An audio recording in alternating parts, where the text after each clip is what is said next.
పరిపాలన అన్న తర్వాత, రాజకీయాలన్న తర్వాత, రాజకీయ పార్టీలు, ప్రజా జీవితం అన్న తర్వాత ప్రశ్నలు వస్తాయి. ప్రతిస్పందనలు వస్తాయి. విమర్శలు వస్తాయి.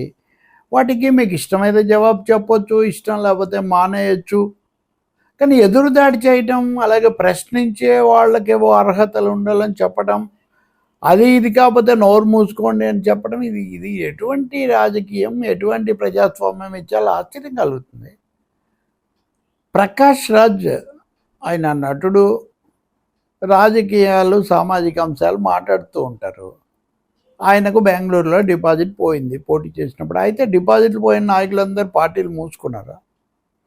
2 చోట్ల ఓడిపోయారు. ఉదాహరణకు పవన్ కళ్యాణ్ గారు, ఆయన రాజకీయాలు ఏమో ఆపలేదే. అలాగే చంద్రబాబు గారు ఒకసారి ఓడిపోయారు, ఒకసారి గెలిచారు. జగన్మోహన్ రెడ్డి ఇప్పుడు ఓడిపోయారు. వీళ్ళందరూ రాజకీయాలు మానేశారా? చాలాసార్లు చాలా పార్టీలు. ఈరోజు తమిళనాడు మాజీ ముఖ్యమంత్రి స్టాలిన్ చెప్తున్నాడు 15 ఏళ్ల పాటు అధికారంలో లేదు డిఎంకే, కానీ వాళ్ళేమి పార్టీని ఏమి మూసుకోరే. ప్రకాష్ రాజ్ మీద ఎందుకు అంత తీవ్రంగా దాడి? నేను మొన్న మాట్లాడాను. వాస్తవంగా ప్రకాష్ రాజ్ రండి ద్వారా తప్పకుండా రండి, కానీ ఒంటరిగా వస్తున్నారా, ఉత్తినే వస్తున్నారా, పొత్తులతో వస్తున్నారా చెప్పి రండి అన్నాడు. చెప్పదలుచుకుంటే చెప్పండి, లేకపోతే లేదు. కానీ మీ శిష్య పరమాణు ఒక ఆయన నువ్వు ఎవడరా, నీకెందుకురా, అవి ఇవి మాట్లాడే అధికారం కానీ అవసరం కానీ అంత ఆక్రోశం ఉక్రోషం ఎందుకు? ఆయన మాట్లాడింది సరిగా లేదని ఎవరైనా చెప్పారా? నేను ఆ రోజు కూడా మాట్లాడా.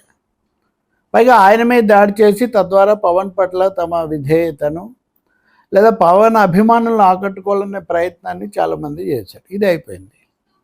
కానీ ప్రకాష్ రాజు మొండి ఘటం కదా, ఆయన మళ్ళీ వీడియో పెట్టాడు. ఏమని? దానికి ముందు ఇంకోటి జరిగింది. ఇప్పుడు జనసేన రాజ్యసభ సభ్యులను నిర్ణయించడం, దీని మీద వాళ్ళలోనే కొంతమంది అసంతృప్తి.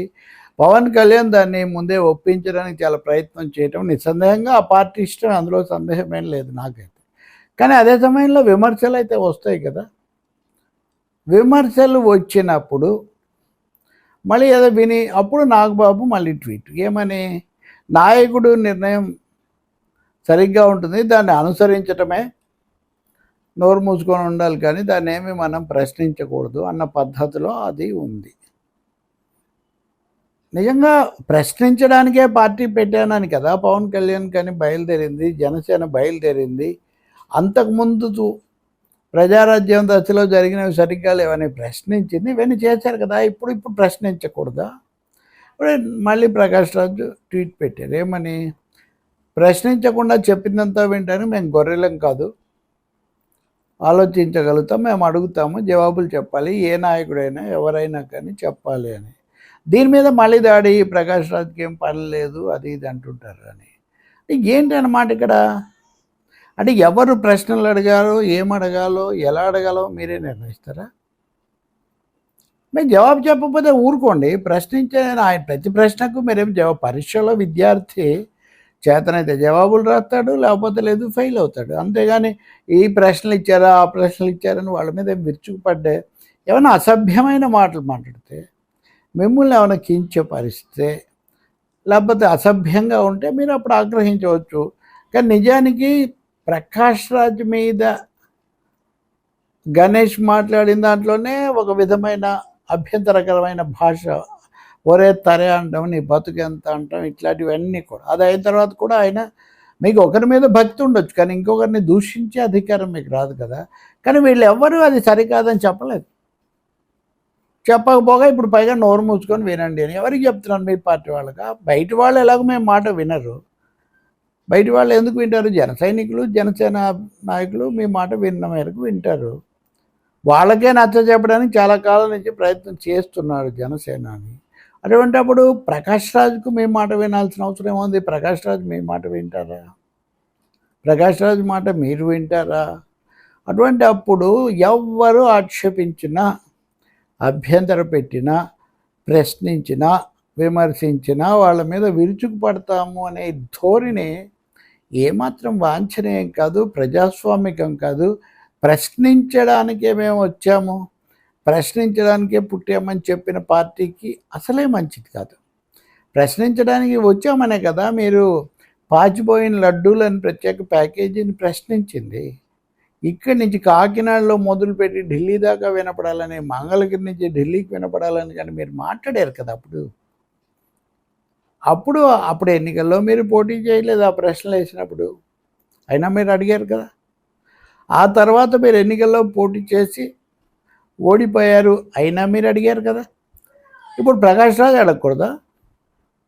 పవన్ కళ్యాణ్ గారు ఎన్నికల్లో ఓడిపోయి 2 చోట్ల, ఒక చోట కూడా 2 చోట్ల ఓడిపోయిన పవన్ కళ్యాణ్ గారు అడగచ్చు, ప్రకాష్ రాజ్ అడగకూడదు. ఇది ఎక్కడ ప్రజాస్వామ్యం అండి? అంటే ఒక విధమైన లెక్కలేనితనము, లేకపోతే ఎదురుదాడి చేయటము.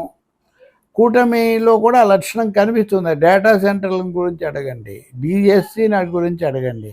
మీరు చెప్పేది అది నిజం కాదు, ఇంతవరకు పొరపాటు, లేకపోతే ఇది మేము పరిశీలిస్తామని చెప్పడం వేరు. వెంటనే కుట్ర, అందరూ కుట్ర పని ఉన్నారా? ప్రభుత్వం మీద, కూటమి మీద అందరూ ఎందుకు కుట్ర పన్నుతారు? బీజేపీ పట్ల వ్యతిరేకత ఉండొచ్చు, లేదా తెలుగుదేశం విధానాల పట్ల ఉండొచ్చు, ఉండాలి కదా. ఎవరి మీద ఏ విమర్శలు లేకుండా అందరితో తన అంటే ఇక ప్రజాస్వామ్యం ఎందుకు? ఇన్ని పార్టీలు ఎందుకు? ఇంతమంది నాయకులు ఎందుకు? అభ్యంతరాలు లేవా? కాగిన వేదికలు, లేకపోతే కోర్టు తీర్పులు, వీటన్నిటిలో అనేక అంశాలు పునఃపరిశీలనకు, సమీక్షకు, తిరస్కరణకు గురి కావడం లేదా? ఆ అవకాశం, ఆ హక్కు మాట్లాడే వాళ్లకు, చూసేవాళ్లకు, లేకపోతే పరిపాలన ఉన్న వాళ్ళకు లేదా? మళ్ళీ వాళ్ళు ఎవరై ఉండాలి, వాళ్ళకి ఎన్ని సీట్లు వచ్చి ఉండాలి, వాళ్ళు ఎక్కడ జీవిస్తూ ఉండాలి, ఇవన్నీ మీరు చెప్తారు. ఎలాంటిది? పవన్ కళ్యాణ్ను ఏమి దూషించే భాష ఏం ప్రకాష్ రాజు వాడలేదు. రండి దొర అన్నారు అంతే. పైగా పేరు కూడా ఏం వాడలేదు. అయినా కానీ మీరు చాలా ఉలిక్కి పడటమే కాకుండా ఆయన ఏదో మహాపరాధం చేసినట్టుగా దాడి చేస్తున్నారు చూడండి. అది వాంఛనీయం కాదు. ఇలాంటి ధోరణులు కేవలం వాళ్ళ దగ్గరే కాదు, ఇంకా ఉన్నాయి. వాటి గురించి మాట్లాడదాం.